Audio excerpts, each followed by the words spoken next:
শুনতে শুনতে যখন ক্লান্ত, তখন এসব বক্তব্য আর ভালো লাগে না, তাই না? এখন আপনাদেরও নিশ্চয়ই ভালো লাগছে না, ক্লান্ত, ক্ষুধার্ত। কেসি শহীদ জিয়াউর রহমান কলেজের আজকে বার্ষিক ক্রীড়া প্রতিযোগিতার পুরস্কার বিতরণ অনুষ্ঠানের সম্মানিত সভাপতি, মঞ্চে উপবিষ্ট সম্মানিত অতিথিবৃন্দ, বিভিন্ন কলেজ থেকে আগত অধ্যক্ষবৃন্দ এবং আমার সম্মুখ সারিতে বসা আমার এই কলেজের শিক্ষকবৃন্দ এবং উপস্থিত ছাত্রছাত্রী ভাই বোনেরা, আসসালামু আলাইকুম।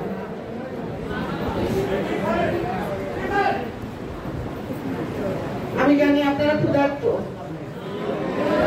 বলবো না, একটু করে বলি, ঠিক আছে? আমি শাকিলা ফারজানা কিন্তু একদিনে তৈরি হয়নি, অনেক কষ্ট করতে হয়েছে আমাকে। আমার 19 বছর বয়সে বিয়ে হয়ে যায়। আমি ইন্টার পরীক্ষার্থী ছিলাম, 1 মাস আগে আমার বিয়ে হয়। সেই থেকে পরিশ্রম করতে করতে আমি ব্যারিস্টার শাকিলা ফারজানা হই। আমি চট্টগ্রাম বিশ্ববিদ্যালয়ে পড়াশোনা করেছি আইন বিষয়ে। এরপর ইউনিভার্সিটি অফ লন্ডনে আমি আবার লতে অনার্স করেছি, মাস্টার্স করেছি। তারপর আমি ব্যারিস্টার হয়েছি। বাবার হাত ধরে রাজনীতিতে আসি। ইতিমধ্যে আপনারা জেনেছেন মরহুম শহীদ ওয়াহিদুল আলম কে ছিলেন। আমার রাজনৈতিক মডেল বলেন, আমার বাবা বলেন, সবকিছুই আমার বাবা ছিলেন। ওনাকে দেখেই আমি ছোটবেলা থেকে উৎসাহী ছিলাম, রাজনীতি করব, মানুষের সেবা করব। বাবার হাত ধরেই আমি রাজনীতিতে আসি এবং আপনাদের সেবা করতে চাই। এই প্রতিষ্ঠানটি আমার বাবার স্বপ্ন। এই স্বপ্নটা আমার বাবা দেখেছিলেন, উনি ভিত্তিপ্রস্তর স্থাপন করে নিয়ে গেছেন। আজকে দীর্ঘ 25 বছর এই কলেজের জন্য অনেকে অনেকভাবে সহযোগিতা করেছেন। তিলে তিলে কলেজ গড়ে উঠেছে। আমি চাইবো আপনারা সকলে এই কলেজটা তার গন্তব্যে পৌঁছানোর জন্য যত রকম সহযোগিতা আছে আপনারা করেন।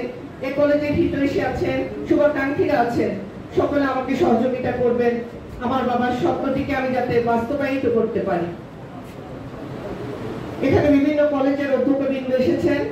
আপনাদের কাছে আমার আন্তরিক অনুরোধ থাকবে, আপনারা এই কলেজে অবশ্যই আপনাদের কলেজ থেকে যাই শিক্ষার্থীগুলো পাস করে বের হবে তাদেরকে আমাদের কলেজে অবশ্যই যাতে ডিগ্রিতে ভর্তি হয় সেই বিষয়ে সহযোগিতা করবেন।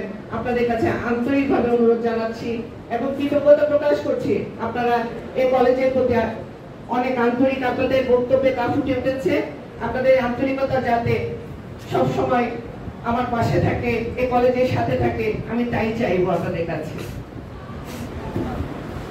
আর বক্তব্য দীর্ঘায়িত না করি, কি বলেন? সবাই তো অনেক বক্তব্য দিয়েছে, স্টুডেন্টরা কি করতে হবে কি করতে হবে না। আমি আর না বলি এসব, তবে পড়াশোনা করতে হবে। এই জাতিকে আপনারা রিপ্রেজেন্ট করেন, ঠিক আছে?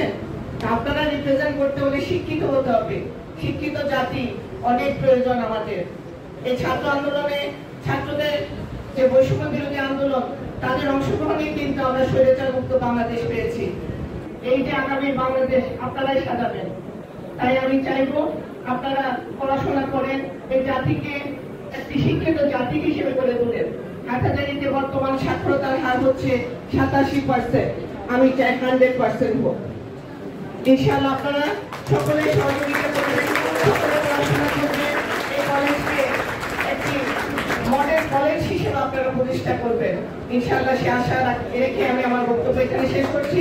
সকলে আমার জন্য দোয়া করবেন, ভালো থাকবেন। আসসালামু আলাইকুম। এই পর্যায়ে আমাদের বিশেষ প্রোগ্রাম আকর্ষণ পুরস্কার বিতরণী। আমি রিকোয়েস্ট করবো যারা পুরস্কার দিচ্ছ তোমার সামনে আসো, আমাদের সময় অনেক স্বল্প, এই জন্য যতটুকু পারি আমরা প্রথম পুরস্কার দিই। মোটামুটি পুরস্কার ঘোষণা সাধারণ